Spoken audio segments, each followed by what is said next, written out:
Hello everybody, welcome back to the channel. Today we're doing an unedited video.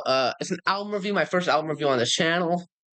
The album being Enter the Wu-Tang 36 Chambers by Wu-Tang Clan. Uh, Currently got the CD playing on my CD player over there, but I picked this up yesterday and I listened to the album on my way to pick it up. Because I want to have an iconic album like Enter the Wu-Tang 36 Chambers in my collection. And yeah, I love this album. But I I need to rephrase that. I love how it affected rap.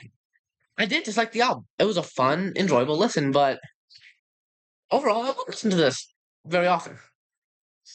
Not because it's a bad album. Hell no. It's like 808s and Heartbreak. I don't like 808s and Heartbreak that much, but I can understand what it did for rap. I can understand how it innovated the genre in every way. Like, if it wasn't for 808s, we wouldn't have the Juice WRLDs, the Travis Scotts, the damn Young Thugs, uh, Lil Checkers. We wouldn't have those. Same goes with Enter the Wu Tang. We wouldn't have our Eminems. We wouldn't have our MF Dooms. I don't feel like we won't. We won't have what boom bap sound like back in the '90s and what boom bap would become in the 2000s. Hell, I can still hear influence from songs like Cream, Protect Your Neck, Shame on an N Word. I can still hear influence from those songs in modern hip hop, modern boom bap, like drumless hip hop, even like Griselda. Like I can understand how it's innovative and how it was necessary for hip hop to be what it is today. I was personally not a big fan of it. Not a bad album by any means. I have Cream playing right now. I love the songs on it individually, but as an experience overall, not a big fan of it. Like I will listen to the full project rarely. The individual songs, I did like every song on it, but I can understand once again how it innovated hip hop. I like most of the songs on here, but as an experience, I'm not a big fan of it. Not, I want to listen to Cream on repeat. I want to listen to Protect Your Neck on repeat, Method Man on repeat. I want to listen to the songs individually on repeat rather than as a full experience. Uh, and once again, it's like 808s and Heartbreak. It innovated hip hop, but I don't like it that much. I don't like it as an overall experience. The difference is, I think 808 is a pretty mid album, and I have only ever listened to it once because I did not like it. I will probably return to 36 Chambers multiple times. Hell, I might return to it within the next few weeks to give it a second chance, probably re-review it. But as it stands now, I'm just not the biggest fan of it. And I'm not gonna rate it 1 through 10 or anything. I might do that in future. I don't like that. I hate how the camera's flipped. I know it's the only way you can read the text, but so it just seems odd. Anyways, that was a tangent. As I was trying to say, what was I trying to say? Damn, I'm stupid. Uh, I'm not gonna be rating this 1 through 10. I'm gonna be I might do it in the later reviews, but currently I don't feel like rating things from 1 to 10. I'm not trying to be Anthony Fantano here. I'm just a rapper who also likes reviewing music. I'm not gonna give it a numeric review because I feel like not that it removes the value of the album, some people think. I think a numeric review is fine, but overall, I prefer just if I like it, I like it. If I had to rank this in my collection, this would be top 10. I know I don't have everything's top 10 because I only have 9 CD. Top four, top four CDs I have, but calling it a 10 out of 10 does not do the album justice. I just think it's a good album that innovated hip hop. I prefer the songs individually, unlike To Pimp a Butterfly. I can see how that innovated hip hop. I love listening to T-Pab. My preferred way of listening to songs from T-Pab is by listening to all of T-Pab, the Marshall Mathers LP. I prefer listening to that as a whole experience. Relapse, Igor, Wolf. I can hear how they innovated. I prefer listening to Wu Tang's individual songs.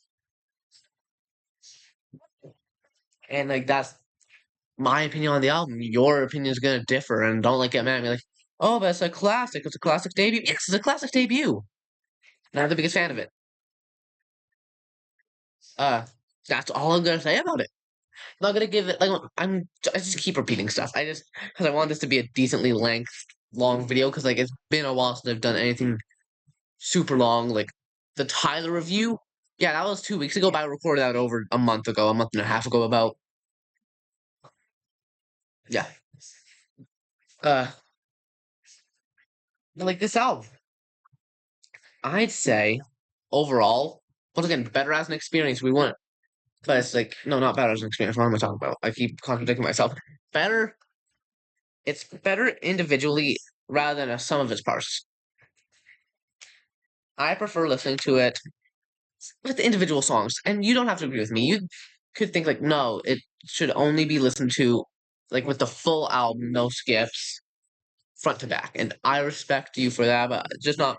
I don't personally agree because I don't think this album is an album that I'm going to do that a lot with. Igor, I basically exclusively listen to that one front to back. I'm not. I'm trying to think of stuff to say. Uh, what I will say, the CD design, the booklet, it's damn cool, bro. Like I thought it'd be a normal booklet. Nope. It just kind of folds out, and that's really cool. It has these credits, and then you got the members. It's a cool CD design. It only cost like $10, man. It was cheap. No, no, I'm gonna review another album. Just be right back. I'm gonna review two albums.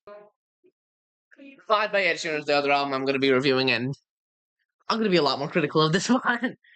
This was like the first CD I bought in person.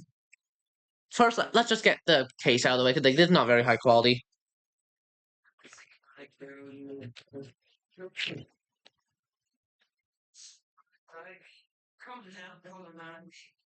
Holding it in the exact same way I held the Ed Sheeran album, same pressure.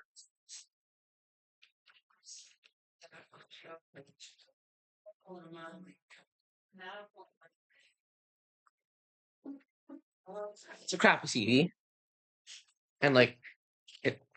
This one's more my fault, but I'm stupid. Right there, you can see some cracks. That one's more my fault. Like it's not high quality CD. It's like this falls out easily. I've on multiple occasions tried taking it out to like listen to it, and then when I open it, I just like have to deal with this. It falling out. Hell, sometimes it even falls out when it's closed or like when it's not the highest quality.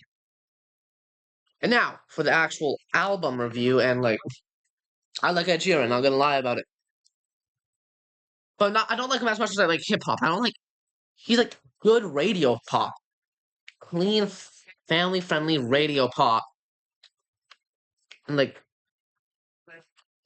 I'm not the biggest fan of it. I like it. I like putting it on when I just want to listen to some safe music.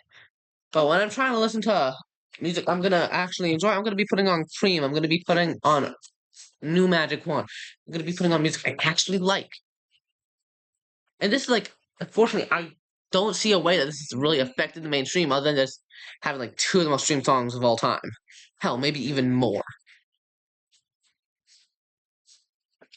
And like, that's all it has going for it. Like, if you're saying like, oh, but if it's like one of the most streamed songs of all time, then like it's gotta be influential. Dance Monkey. Do we really think that Dance Monkey was an influential song at all? No. And if you want to like, why are you bringing up Dance Monkey? It's one of the top 50 most streamed songs. Dance Monkey.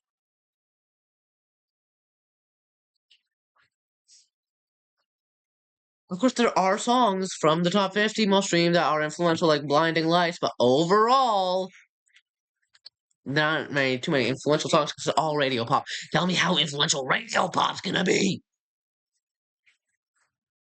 It's just basic. It's boring. Listening to it the first time was like, yeah, I'm enjoying this, but you wanna know why I'm enjoying it? Because it's basic radio hits.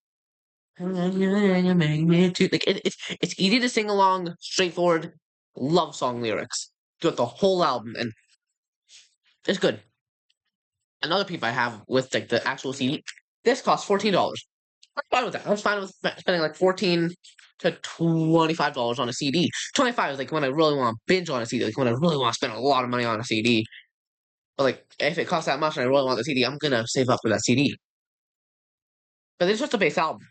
Nothing wrong with that. But on Spotify, you can only listen to the deluxe unless you just shut it off around the time Flowers ends, which is what I did. And the deluxe CD. I'm gonna come a bit close for this one. It costs $44. That looks scraggly as hell, bro. I don't think you want to see my acne-filled face.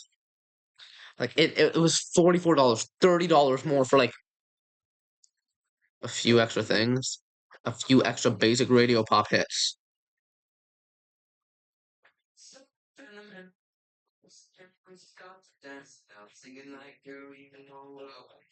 Shut up! I hate this. I'm gonna give this one a numeric rating because I don't feel like should be rated with numbers because like, oh, it's a good album, but I prefer it as a sum of its parts. But rating it with numeric is a bad idea. This is a 2 out of 10. Like this is a 2 out of 10 album, not because it's bad, but because it's basic radio pop. It's good. It sounds good. It's basic radio pop. That's all I'm gonna say though. That's my double review of friggin' Enter the Wu-Tang 36 Chambers and Divide by Ed Sheeran. What a video. Peace, y'all. Also, thanks for DJ. Thank you to DJ Sunnyside Up for recommending I do a review of Enter the Wu-Tang. He wanted like a Gen Z perspective, and overall, yeah, that's what he got.